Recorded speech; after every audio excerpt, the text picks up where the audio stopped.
Aujourd'hui, on va aller s'intéresser à de l'ICM 3 left. On va aller regarder un spot où on a un bouton qui va être short stack et une small blind qui va être du coup mid stack avec une BB qui va être lui relativement loin en stack. On va aller changer un petit peu la dipitude de small blind et voir les différences que ça va engendrer. Première question ici, la classique. Combien de RP small blind a-t-il contre big blind ici?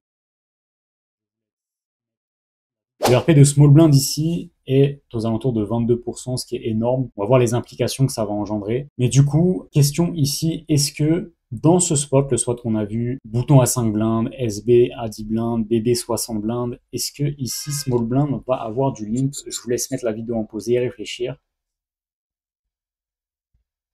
Là, avec le risque premium, on va évidemment avoir aucun limp.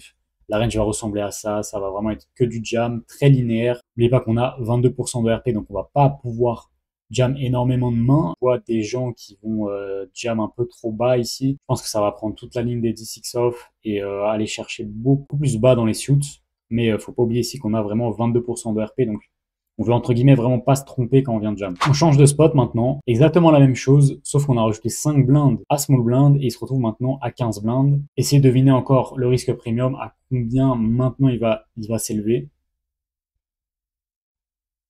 On va voir qu'il n'a pas vraiment changé. Le risque premium de bouton, quant à lui, a légèrement baissé. Par contre, small blind, ça reste toujours du 22%. Il y a une légère augmentation. Mais dans l'idée, ça reste pareil. Prochaine question. Est-ce que, du coup, small blind, maintenant à 15 blindes ici, avec un RP à peu près similaire, sauf que maintenant small blind à 15 blindes, est-ce que ici, la SB va avoir du limp ou pas?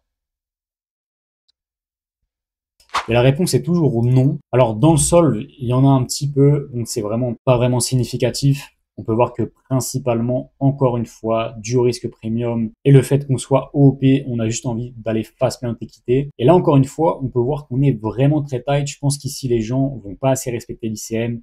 On peut voir vraiment que A6 off, A5, A7, c'est vraiment des mains closes à jam. Et je pense qu'il y a des gens ici qui vont jam tous les A6, qui vont aller jam encore une fois les D6 off et un peu trop bas dans les A6. Faut pas oublier qu'on a 22% de RP et qu'on peut vraiment pas se permettre d'aller jam n'importe quoi, en sachant aussi derrière que quand on fold, bouton va se retrouver ensuite à moins de 5 blindes en BVB contre le chip leader. Et donc, ça va très souvent partir à tapis derrière. Donc, on n'a vraiment pas sur ce coup-là d'intention à aller jam et à booster. Maintenant, même spot, sauf que small blind a 20 blindes. Encore une fois, essayez d'aller trouver le RP de small blind contre BB.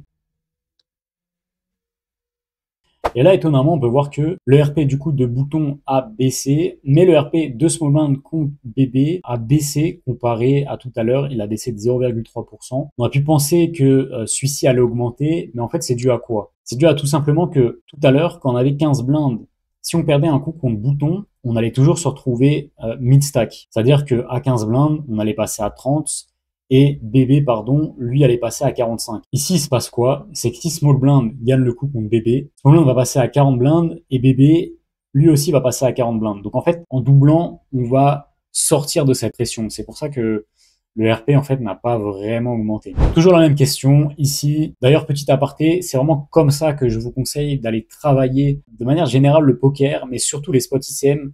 Ça sert à rien d'aller travailler des spots ICM, d'aller voir un spot et puis un autre et puis encore un autre, un truc qui n'a rien à voir. Le mieux en ICM, c'est d'aller prendre un spot et ensuite d'aller faire des variations. Donc ça peut être de faire des variations sur tout simplement les stacks, ça peut être de faire des variations, imaginons que c'est un coup à tapis, vous allez tout simplement rajouter 10% en plus chez la range de jam, 10% en moins chez la range de jam, vous allez modifier la range de call, en rajouter 2, 3, 5%. Je vous conseille vraiment en ICM pour aller comprendre les principes de faire quelques changements et voir ce que ça induit. En ICM, ça peut vraiment changer drastiquement et de pencher d'un extrême à l'autre en allant chercher quelques petites différences. Donc c'est pour ça vraiment que je vous invite à faire ce travail-là, de prendre un spot et d'aller changer quelques petits trucs. Ok, qu'est-ce que ça fait quand le short a 6 blindes et maintenant qu'est-ce que ça fait quand le short a une blinde? Qu'est-ce que ça fait quand nous, en ce moment, on a 10 blindes et quand maintenant on passe à 15? Qu'est-ce que ça fait? Donc là, c'est exactement ce qu'on est en train de voir. Maintenant, même spot que tout à l'heure, est-ce que small blind, ici à 20 blindes, va avoir du limp ou pas? Small blind, évidemment, maintenant a du limp. En fait, il va maintenant avoir majoritairement du limp. On peut voir que on a juste à passer de 15 à 20 blindes pour que l'entière stratégie de small blind change. Ici maintenant, small blind à 20 blindes ne va pas pouvoir jam. En fait, qu'est-ce qui se passe? C'est-à-dire que quand on a 10 blindes, le ratio entre partir à tapis et voler le coup direct, aller face play notre équité, OOP, il est vraiment très rentable. Maintenant, en fait, à 20 blindes, le coût de partir à tapis et d'aller voler le pot représente une fraction beaucoup plus faible de notre stack. Et en fait, ça vaut moins le coup d'aller partir à tapis. Évidemment qu'il y a toujours des mains qui vont vouloir partir à tapis. On va jamais faire d'erreur à les jam. Toujours les As-X off ici et quelques PP. Évidemment que si on prend des mains comme Roi Dame off, King Jack shoot, ça va faire de l'argent à partir à tapis. Mais de manière générale, on n'a pas vraiment envie ici d'aller risquer nos 20 blindes. Autre chose à noter, c'est qu'on n'a pas vraiment d'induce. Ici, c'est soit on limp, soit on part à tapis, mais on n'a pas vraiment d'intermédiaire. Les seules mains qui voudraient induce, c'est les As, et on peut voir que c'est pas vraiment quelque chose qui est prioritaire dans la stratégie. La range de bébé va ressembler à ça. On pourrait penser que bébé ici peut vraiment faire le sac. Je pense notamment à Jam. On peut voir que Jam ici n'est pas vraiment pris en compte. Pourquoi? Bah, en vrai, c'est déjà tout simplement que Small Blind a entre guillemets déjà fait le travail, c'est-à-dire que il est déjà venu folder très très haut. On peut quand même aller folder Dame 3 suit, Dame 2 suit. Je pense pas que King Game, pour le coup, ça va les folder, même des Roi X off, etc. Je dis pas que ça va Jam, mais je pense que ça va limp.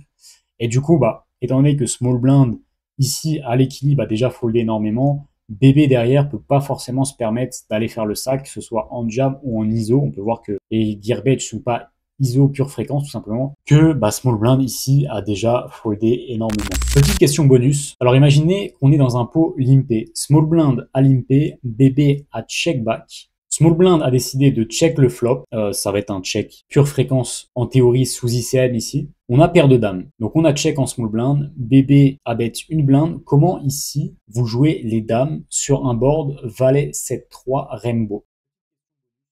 Et c'était un check jam. Alors ici on va pas s'attarder sur de l'ICM post flop. C'est quelque chose que je vais aborder probablement plus tard sur YouTube. Il y a déjà énormément de choses à faire sur le pré-flop ICM ou même sur les KO. On verra l'ICM post-flop plus tard. En tout cas, c'est déjà quelque chose qu'on travaille avec mes élèves. Donc, si c'est quelque chose qui vous intéresse, n'hésitez pas à rejoindre le Discord pour en savoir un petit peu plus sur le coaching. Mais voilà, tout simplement ici que c'est des concepts qui sont encore vraiment très mal compris, l'ICM post-flop. Et on peut voir ici que les dames, c'est juste un check jam bourrin dans un polympé à 20 blindes, tout simplement ici, parce que c'est une main qui a de l'équité pour le faire et qu'on a envie d'aller juste deny de l'équité, même sur un board rainbow, et les dames ici vont être jam. Juste une question bonus pour vous montrer à quel point l'ICM post-flop, notamment OOP, des fois peut être vraiment très très bizarre. Bref, prochaine question, simple, sur un ISO 4X, quelles vont être les mains ici de call chez bébé? Donc vous avez pu voir la range de big blind. J'ai mis en différentes possibilités un ISO 2.5x, un ISO 4x. Donc sur un ISO 4x, ici chez bébé, à l'équilibre, quelles vont être les mains de call chez small blind? Donc les seules mains de call chez small blind ici, c'est roi dame suit. Du coup ici je vous ai mis à gauche la range de call sur 2.5x, à droite la range de call sur 4x. Quelles vont être ici les heuristiques? C'est-à-dire que sur 2.5x, on va avoir beaucoup plus d'odds pour aller call, et donc on va pouvoir jouer pas mal notre range en call. Par contre sur 4x ici OOP, à l'inverse en fait on a beaucoup moins d'intention à aller call, et il y a aussi indirectement beaucoup plus d'argent à aller prendre ici en allant limp jam contre bébé. Autre chose aussi, pourquoi on n'a pas vraiment envie d'aller jouer en call, même des mains qui pourraient sembler être ok à aller jouer en call, je pense à notamment King Queen suit, King Jack suit, parce qu'en partant à tapis ici on va pas forcément se faire call par moins bien. Le fait est en fait ici, c'est que on est 20 blindes. Si on call l'ISO 4X ici, on va avoir 9 blindes au pot, et derrière nous, il va nous en rester 16. C'est-à-dire qu'en fait, les équités vont être assez close, et qu'il y a beaucoup de fois, on va juste aller devoir go all-in au flop, ou même devoir juste call 2-3 barrels. Et c'est quelque chose qu'on a envie en ICM d'éviter. C'est pour ça qu'on préfère tout simplement juste aller face notre équité. Et on peut voir ici qu'il y a des combos Roi 10 suit, King Jack suit, qui préfèrent juste aller jam, au lieu que sur 2.5x, on préfère juste call. Just call ces mains-là parce que déjà, comme j'ai dit tout à l'heure, on a beaucoup plus d'odds à aller call.